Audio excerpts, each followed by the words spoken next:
The most effective leaders we work with have to deal with conflict just like anybody else.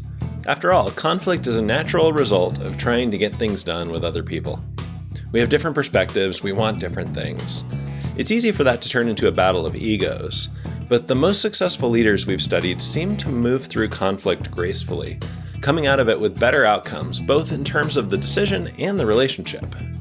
We've noticed some patterns in how great leaders approach and navigate conflict, and we've picked up some tools we find useful for ourselves and our clients to get through conflict with better outcomes. In today's episode, we'll share the 3 tools we find most useful. But first, this show is a free resource sponsored by the Humanizing Work company. Humanizing Work exists to make work more fit for humans and humans more capable of doing great work. To that end, we do training and coaching in 3 areas. First, we help leaders lead empowered teams and individuals more effectively. Second, we help product people turn their ideas into good visions, experiments, and backlogs. And third, we help teams collaborate better to produce meaningful outcomes on complex work. If you or your organization would benefit from better leadership, better product management, or better collaboration, and if you find our vision for human-centric work compelling, visit the contact page on humanizingwork.com and schedule a conversation with us. So the first tool we turn to resolve conflict in a healthy way is an internal tool. It's one we use to get into a mental and emotional state where we actually can resolve the conflict. This tool is a deliberate move from reactive to curious. When you find yourself in a conflict, take a breath. Pause the soundtrack running in your head about how you're right, they're unreasonable or stupid or evil or whatever, and ask, I wonder what's going on for them. How might their position or behavior make sense to them? What forces might be acting on them? How might they be feeling? What do you both have in common here? You're not necessarily trying to talk yourself out of your side of the conflict. You may, in fact, be right. Rather, you're trying to give yourself some space to hold your position, your interest, your thoughts, and your emotions instead of having them hold you. This, of course, is simple, but not easy. So practice moving to curiosity when the stakes are low, and then you'll get faster at going there when a conflict is just starting to ramp up. Okay, the second tool builds on the first, and that is to separate the facts from the story we're telling ourselves about the facts. This tool is the core of several communications models, including nonviolent conversation, crucial conversations, and the art of focused conversation. They all contain this tip. And when I see the same pattern popping up in multiple different sources, I usually pay attention, and this is no different. The core of this tool is to recognize the way our brain works. Our brains are constantly taking in millions of data points, and our brains have to decide which of those pieces of data to pay attention to.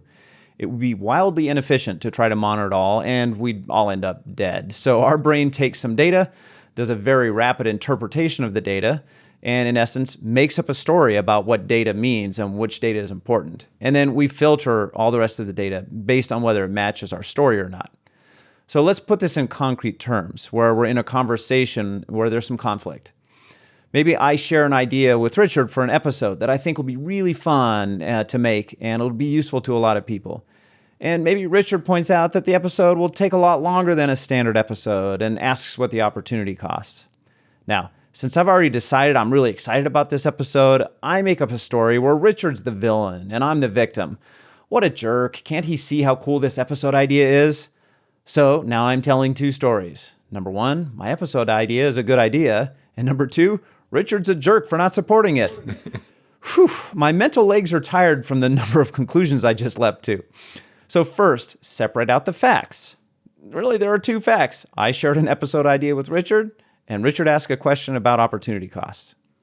Now, make it clear the stories I'm making up in my head, like, quote, the idea is awesome, and Richard is a stick in the mud. Richard, I notice your villainy is growing as I stick with this analogy here. And that's actually how these stories go. Maybe there's something we need to talk through here, Peter. Well, this is how it works, right? The stories are reinforcing. We don't need much new data for them to grow and calcify and turn into like an identity. Before we know it, I'm always the one bringing new ideas, and Richard is always the one shooting them down, and there's no data backing those stories up.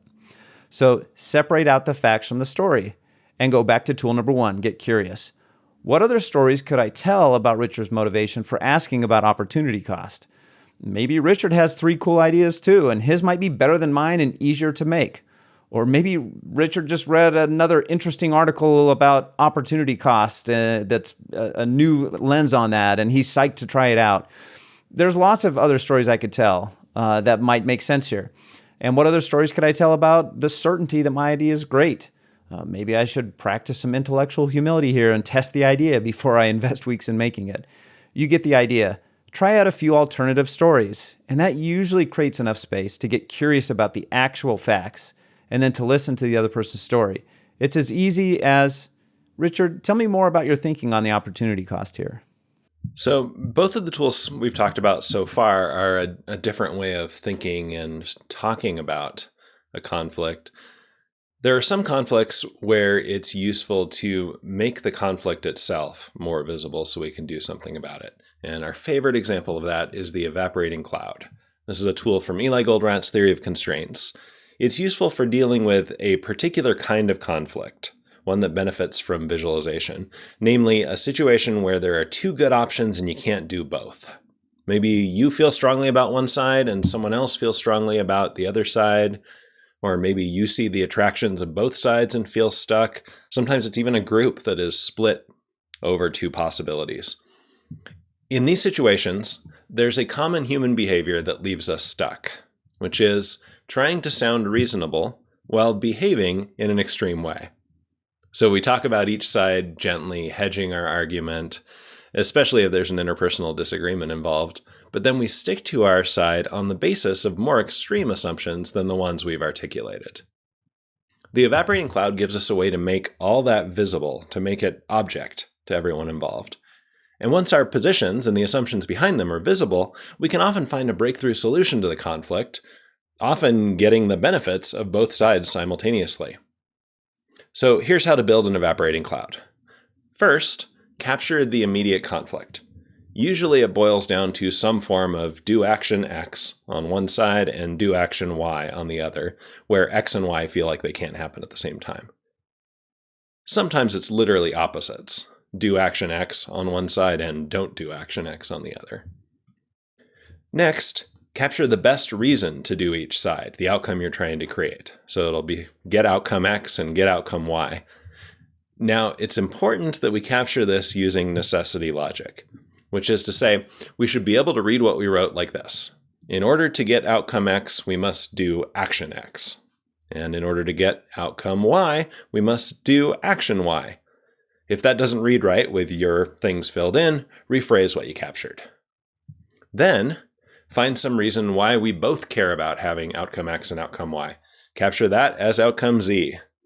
And we want to use necessity logic again, so we need to be able to read it like this. In order to get outcome Z, we must have outcome X and we must have outcome Y.